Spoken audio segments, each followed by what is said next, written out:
Shalom dan selamat pagi. Perkenalkan, nama saya Kathleen Manukan, biasa dipanggil Evelyn. Hari ini saya tidak sendirian karena saya ditemani oleh teman saya, Kak David Samjar. Apa kabar Kak David? Kabar baik, puji Tuhan. Shalom semua. Kamu gimana kabarnya? Baik juga. Nah, teman-teman, hari ini kita akan membahas modal kita bagiannya yang ketiga dengan judul Mau Menurut. Namun sebelum kita memulai pembahasan kita pada pagi hari ini, marilah kita berdoa. Boleh minta kesediaan Kak David untuk berdoa? Ya, mari kita satu dalam doa. Kita berdoa. Bapa yang baik, yang kami kenal dan sembah melalui Yesus Kristus, Juru Selamat kami yang hidup. Kami bersyukur karena di pagi hari ini Tuhan masih memberikan kami kesempatan, kesehatan, di mana kami dapat mengikuti pembahasan sebagian daripada firman-Mu.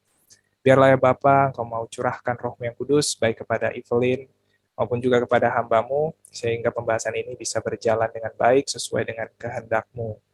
Begitu juga untuk teman-teman yang menyaksikan pembahasan ini, kiranya Tuhan juga memberikan roh yang sama bagi mereka, sehingga mereka pun dapat mengerti firman-Mu pada pagi hari ini. Terima kasih ya Bapa, ampuni segala dosa dan kesalahan kami. Kami berdoa hanya di dalam nama anak-Mu yang tunggal, yaitu Yesus Kristus, Juru Selamat kami yang hidup. Amin. Oke, terima kasih Kak David untuk doanya. Nah, teman-teman, sebelum kita mulai pembahasan kita pada pagi hari ini, saya mau mengingatkan jika teman-teman mempunyai pertanyaan, teman-teman bisa ketik di kolom komentar yang ada di YouTube, ataupun bisa chat di nomor WhatsApp Grow, ataupun teman-teman juga bisa menghubungi sosial media Grow di Instagram maupun di Facebook. Oke, terima kasih. Silakan Kak David untuk menjelaskan materi pada pagi hari ini. Ya, thank you Evelyn. Kita akan mulai pembahasan kita dengan satu ayat di dalam Yohanes pasal 7 ayat yang ke-17. Dikatakan, jika seseorang bermaksud untuk melakukan kehendaknya, dia akan mengetahui tentang ajaran itu. Dari ayat ini kita bisa lihat ya, orang mengetahui ajaran itu karena apa? Karena seseorang itu bermaksud untuk melakukan kehendaknya. Nah, mungkin ada yang bertanya-tanya nih, mengapa ketika kita mau menuruti kehendaknya, kita akan mengerti firman Tuhan? Ya, kenapa? Kalau kita mau menuruti kehendaknya, kenapa kita akan mengerti firman Tuhan? Kita akan cari tahu kenapa. Di dalam Amsal pasal 1 ayat yang ke-23, Evelyn bisa baca. Amsal 1 ayatnya yang ke-23 dari Indonesian Literal Translation 3. Berpalinglah kepada teguranku, perhatikanlah, aku hendak mencurahkan rohku kepadamu dan menjelaskan perkataanku kepadamu. Amsal 1 ayat 23 dari seri ILT. Ya, thank you Evelyn. Jadi dari sini kita bisa lihat ya teman-teman. Dikatakan, berpalinglah kepada teguranku. Perhatikanlah, aku hendak mencurahkan rohku padamu dan menjelaskan perkataanku kepadamu. Berarti setiap orang yang berpaling kepada teguran Tuhan, atau dengan kata lain, saya mau katakan, setiap orang yang menuruti perintah Tuhan. Karena ketika kita berpaling kepada teguran Tuhan, ya artinya kita menuruti perintah Tuhan. Bukankah begitu? Nah, orang-orang yang menuruti perintah Tuhan ini, yang berpaling kepada teguran Tuhan, adalah orang-orang yang menerima roh Tuhan. Karena dikatakan, berpalinglah kepada teguranku. Perhatikanlah, aku hendak mencurahkan rohku kepadamu. Orang-orang yang berpaling kepada teguran Tuhan, yang artinya mereka adalah orang-orang yang menuruti perintah Tuhan. Apa janjinya Tuhan? Ia akan mencurahkan rohnya bagi kita.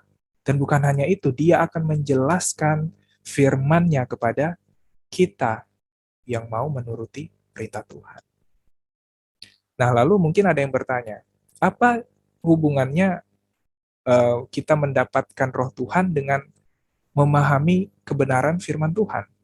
Hubungannya apa? Ya, kita kan sudah membahas ya, modal kita di bagian yang pertama. Di sana kita membahas salah satu modal kita adalah Roh Tuhan, yaitu Roh Kudus. Nah, jadi di dalam mempelajari Alkitab, kita perlu Roh Kudus untuk memahami kebenaran firman Tuhan. Di sini, setiap orang yang berpaling pada teguran Tuhan atau yang menuruti perintah Tuhan, mereka adalah orang-orang yang mendapat Roh Tuhan. Jadi, ketika kita mendapat Roh Tuhan, artinya kita akan memahami kebenaran firman Tuhan. Nah, jadi salah satu modal kita di dalam mempelajari firman Tuhan adalah kita harus mau menuruti kehendaknya. Kita harus mau menuruti perintahnya. Karena orang-orang yang mau menuruti perintah Tuhan adalah orang yang akan menerima Roh Tuhan.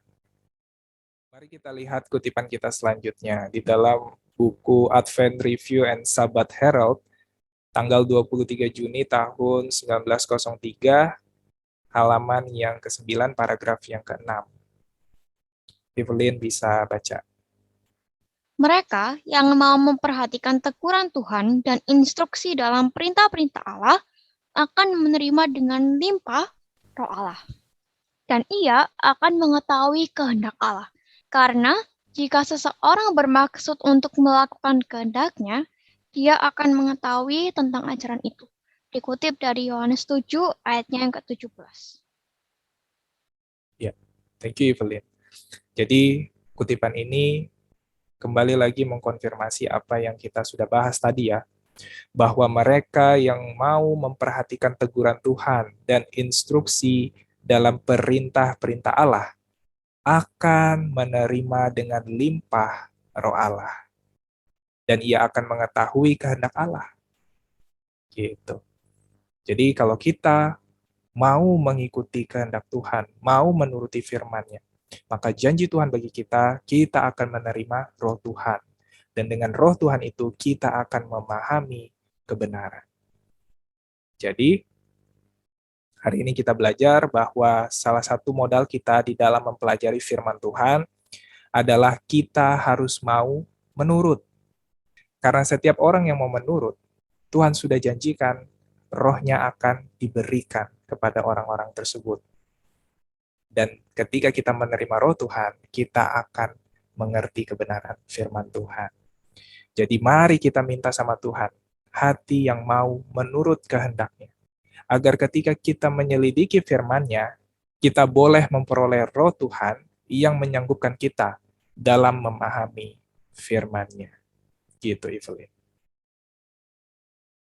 Oh, gitu ya, Kak. Oke. Terima kasih, Kak David, untuk materi yang sudah dibawakan dan teman-teman yang sudah mendengarkan sampai akhir.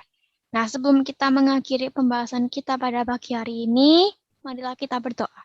Saya akan memimpin dalam doa. Mari kita berdoa. Tuhan, terima kasih atas penyertaan-Mu sehingga kami pun bisa menyelesaikan pembahasan kami pada pagi hari ini. Kiranya firman-Mu ya Tuhan pada pagi hari ini bisa menjadi berkat bagi setiap dari kami, dan kiranya Roh Kudus-Mu menuntun kami dalam setiap pembelajaran Alkitab kami. Kiranya Roh Kudus-Mu memserta kami semua ya Tuhan. Terima kasih ya Bapa, inilah doa kami dalam nama Yesus. Amin. Oke, bagi teman-teman yang mempunyai pertanyaan, teman-teman bisa mengetikkan di kolom komentar yang ada di YouTube, ataupun teman-teman bisa chat di nomor WhatsApp yang tertera di layar. Atau juga bisa teman-teman chat atau hubungi sosial media Grow di Instagram ataupun Facebook dengan nama Grow with Him. Selamat pagi dan Tuhan memberkati kita semua. Bye-bye.